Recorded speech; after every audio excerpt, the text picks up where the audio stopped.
चलिए नमस्कार दोस्तों, जय हिंद, वंदे मातरम। मैं संजीव जैन, अशोका गार्डन, संकल्प study point Ashoka garden Bhopal से, और हम स्पीड मैथ्स की क्लासेस कर रहे हैं। स्पीड मैथ्स की क्लास नंबर 4 आज हम पढ़ने वाले हैं, और आज हम इसमें कुछ नया पढ़ने वाले हैं। बेसिकली ये आपके लिए बहुत इम्पोर्टेंट होने वाला है आज का लेक्चर, क्योंकि आज का लेक्चर जो आप पढ़ने वाले हैं ये हम डिविजिबिलिटी पढ़ने वाले हैं, विभाजकता। विभाजकता से क्या होगा, आप के क्वेश्चन में 2-3 चीज़ें आती हैं। एक आता है आपका यूनिट प्लेस आता है, एक आती है आपकी डिविजिबिलिटी, एक रिमाइंडर थ्योरम। ये चीज़ें जो सॉल्व हम करते हैं ये यहीं से सॉल्व हम करते हैं। दूसरी बात यह है कि जब आप कोई तुक्का लगाना चाहते हैं, कोई हिट एंड ट्रायल मेथड आप यूज़ करना चाहते हैं, तो आप तभी लगा सकते हैं जब आपका डिविजिबिलिटी रूल आपको पता होंगे। ठीक है, तो शुरुआत करते हैं आज की क्लास की। तो सबसे पहले हम डिविजिबिलिटी में बात करें तो डिविजिबिलिटी में हम बात करने वाले हैं सबसे पहले 2 की, कि भाई 2 का भाग किस में जाता है और किस में नहीं जाता है। तो देखो 2 का भाग देना बिल्कुल आसान तरीका है। 2 का भाग अगर हमें किसी नंबर में देना है तो जैसे मैं अगर लिखूं, आप बेसिकली अगर मैं लिखूं, ये लिखा 13, ये 12, ये 14, ये 15, ये 17 और ये 18। अगर मैं आपसे पूछूं कि कौन सी संख्या में 2 का भाग जाएगा, तो आप कहोगे कि सर इसमें नहीं जाएगा, इसमें जाएगा, इसमें जाएगा, इसमें नहीं जाएगा, इसमें नहीं जाएगा और इसमें जाएगा। तो 2 का भाग देने के लिए आपको कुछ नहीं करना होता है। 2 का भाग देखने के लिए आपको सिर्फ आखिरी डिजिट देखना होती है, किसी भी संख्या का आखिरी नंबर। जैसे मैंने लिखा यहाँ पे 1 3 2 5 7 8। अब मैं आपसे कहूँ कि इसमें 2 का भाग जाएगा या नहीं जाएगा, तो आपको सिर्फ क्या देख लेना है, आखिरी अंक देख लेना है। 8 में 2 से भाग जाएगा, इसका मतलब है कि इस पूरे नंबर में 2 का भाग जाने वाला है। क्लियर? तो हम 2 का भाग कैसे चेक करेंगे? हम 2 का भाग चेक करने वाले हैं आखिरी के एक डिजिट से चेक करने वाले हैं। जैसे अब मैं लिखूं आपको 4 का, देखिए 2, 4, 8 और 16, ये 4 ऐसे नंबर्स हैं जिनमें आपको मेहनत नहीं करना होती है। किसी संख्या में 2 का भाग जाएगा या नहीं जाएगा, ये कैसे पता करेंगे? तो आप कहोगे कि सर आखिरी का एक डिजिट हम देख लेंगे। अगर आखिरी के एक अंक में 2 का भाग गया, इसका मतलब पूरी संख्या में 2 का भाग जाने वाला है। अब हम बात करें 4 की, तो आखिरी के 2 अंक हम देखने वाले हैं। आखिरी के 2 अंकों में अगर 4 का भाग जाएगा तो पूरी संख्या में 4 का भाग जाएगा। जैसे 8 का भाग अगर हम देखें तो आखिरी के 3 अंकों में हम देखते हैं कि भाग जाएगा कि नहीं जाएगा। और 16 की बात करें तो आखिरी के 4 अंकों में हम भाग देके देखते हैं। तो सबसे पहले मैंने आपको बताया किसी संख्या में 2 का भाग जाएगा कि नहीं जाएगा, तो आखिरी के अंक में देखो। 4 के भाग के लिए आखिरी के 2 अंक देखो, 8 का भाग के लिए आखिरी के 3 अंक देखो, और 16 का भाग जाएगा कि नहीं जाएगा, इसके लिए आप आखिरी के 4 अंक देख लीजिए। जैसे समझना, मैंने लिखा 3 7 5 9 4 8 6 4 8। अब मैं आपसे पूछूं कि इसमें 2, 4, 8, 16 किस किस से भाग जाएगा, तो सबसे पहले आप कहोगे कि सर पहले एक काम करते हैं, 2 से भाग दे के देखते हैं। बिल्कुल जाएगा, क्योंकि 2 के पहाड़े में 8 आता है। अब हम बात करें 4 का भाग जाएगा कि नहीं जाएगा, तो आप कहोगे कि सर 48 में 4 का भाग जाएगा। 4 एकम 4, 4 दूनी 8। अब हम बात करें, देखिए 8 का भी भाग चला गया। अब हम बात करने वाले हैं 8 की, तो ये आखिरी के 3 अंक हम देखेंगे। तो 648 में हमें 8 का भाग देना है, तो ये हो गया 8 8 64, 8 एकम 8, मतलब 8 का भाग भी इसमें जाएगा। अब हमें देखना है किसका भाग, 16 का भाग देखना है। तो आखिरी के कितने अंक देखना है, 4 अंक। तो ये देखो 16 पंचे 80 बचा 6, 16 चौके 64, कितना बचा 8, मतलब इसमें 16 का भाग नहीं जाएगा। 2 का भाग इसलिए जाएगा पूरी संख्या में क्योंकि आखिरी के 1 अंक में जा रहा है। 4 का भाग इसीलिए जाएगा क्योंकि आखिरी के 2 अंकों में जा रहा है। 8 का भाग इसलिए जाएगा क्योंकि आखिरी के 3 अंकों में 8 का भाग जा रहा है। ठीक है, तो आप फिर से एक बार फिर से आप रिमाइंड करिएगा, 2 का भाग उस संख्या में जाता है जिसका आखिरी एक अंक 2 से डिविजिबल हो। 4 का भाग उस संख्या में जाता है जिसके आखिरी के 2 अंकों में 4 से भाग जाए। 8 का भाग उस संख्या में जाता है जिसके आखिरी के 3 अंकों में भाग जाए। और 16 का भाग उस संख्या में जाता है जिसके आखिरी के 4 अंकों में 16 का भाग जाता है। जैसे मैं लिखूं यहाँ पे,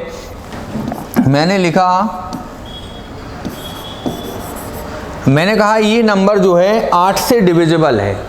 कितने से डिविजिबल है? 8 से डिविजिबल है। मैंने कहा कि 8 से इसमें भाग जा सकता है, तो स्टार के स्थान पर कौन कौन से डिजिट आ सकते हैं? तो आप कहेंगे कि सर हमारे पास देखो 0, 1, 2, 3, 4, 5, 6, 7, 8 और ये 9, ये ऑप्शन हमारे पास हैं। अब अगर हम 8 के फैक्टर करें तो 8 के फैक्टर हैं 2, 4 और 8। मतलब आखिरी में इस संख्या में जिसमें 8 का भाग जाएगा उसमें 2 का भी जाना चाहिए, 4 का भी जाना चाहिए, तभी 8 का भाग जाएगा। तो अगर हम 2 का भाग देना चाहें तो आखिरी में 0 लिख सकते हैं, 1 नहीं लिख सकते, 3 भी नहीं लिख सकते, 5 भी नहीं लिख सकते, 7 भी नहीं लिख सकते और 9 भी नहीं लिख सकते। क्योंकि अगर आखिरी में आपने विषम संख्या लिख दी तो उस संख्या में 2 का भाग नहीं जाएगा। तो 2 का भाग जाएगा कब? 0, 2, 4, 6, 8 टाइम पे। चलिए, अब हमने 2 का भाग देके देखा, अब हम देखेंगे किसका भाग देके? 4 का भाग देके देखेंगे। तो मैंने सबसे पहले स्टार की जगह 0 लिखा, 2 लिखा, 4 लिखा, 6 लिखा और 8 लिखा। मैंने ये देखिए 4 का भाग आखिरी के 2 अंकों में चेक करते हैं, तो 2 अंकों में सबसे पहले मैंने एक अंक 0 ले लिया, यहाँ पे 2 रखा। ये 5 प्रोबेबिलिटी थी मेरे पास में। इसमें 4 का भाग जाएगा, इसमें नहीं जाएगा, इसमें जाएगा, इसमें नहीं जाएगा, इसमें जाएगा। तो यहाँ से मेरे पास 3 ऑप्शन कैंसिल हो गए, 42 और 46। अब मेरे पास सिर्फ एक ऑप्शन बचा है 0, एक बचा है 4 और एक बचा है 8। तो मैं 540, 544 और ये 548। अब मुझे इनमें 8 का भाग चेक करना है। आप कहोगे सर एक ही बार में 8 से भाग क्यों नहीं चेक किया? एक बार में हम करते तो सारे 9-10 ऑप्शन पुट करने के बाद हमें चेक करना पड़ता है। ऐसे में हमने क्या किया, 5 एलिमिनेट यहाँ कर दिए, 2 यहाँ कर दिए, तो टोटल 7। अब मेरे पास 3 ऑप्शन बचे, 8 6 48 नहीं जाएगा, 8 6 48 जाएगा, 8 6 48 नहीं जाएगा। मतलब स्टार की जगह पे सिर्फ एक ही ऑप्शन आता है 4, जिस नंबर में है 8 का भाग चला जाएगा। कोई नहीं, मैं आपको प्रैक्टिस सेशन के क्वेश्चन बताऊंगा कि एग्जाम में क्वेश्चन आते कैसे हैं। अब मैं बात करने वाला हूं 3 की, अब मैं बात करने वाला हूं 9 की। जैसे 2 और 4 आपस में रिलेट करते हैं, ऐसे ही 3 और 9 भी रिलेट करते हैं। जैसे मैंने लिखा 1 1 1, इसमें 3 का भाग जाएगा कि नहीं जाएगा? आप इसको जोड़ लो, जाएगा। अगर मैं ऐसे लिखूं, मैं आपसे पूछूं कि इसमें 3 का भाग जाएगा कि नहीं जाएगा, तो आप इसको जोड़ लो। 5 और 3 8 और 2 10 और 1 11। 11 में 3 का भाग नहीं जाता।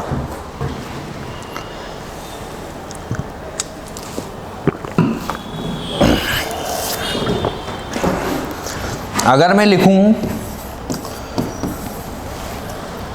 तो आप कहेंगे कि सर 4 और 5 9 और 9 और 6 15, 3 के पहाड़े में 15 आएगा, मतलब इस संख्या में 3 का भाग जाएगा।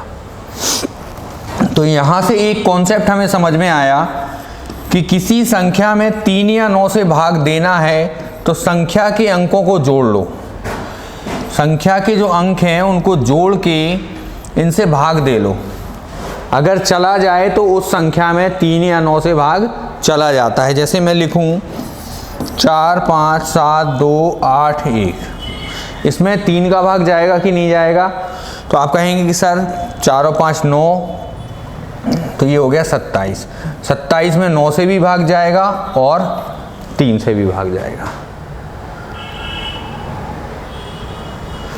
ठीक है, समझ में आया? अब हम बात करने वाले हैं 6 की। देखिए 6 का कोई डायरेक्ट तरीका नहीं होता है। 6 का तरीका ये होता है कि एक ऐसा नंबर ले लो जो 2 से भी डिविजिबल हो और 3 से भी डिविजिबल हो। जैसे मैंने आपसे कहा 123, मैंने कहा इसमें 6 का भाग जाएगा क्या? तो आप सबसे पहले किसको चेक कर लो? 2 को। इसमें 2 का भाग नहीं जाएगा, तो 2 का भाग नहीं जाएगा तो 6 का भाग भी नहीं जाएगा। जैसे मैंने एक और एग्जांपल ले लिया, मान के चलो मैंने ले लिया 222।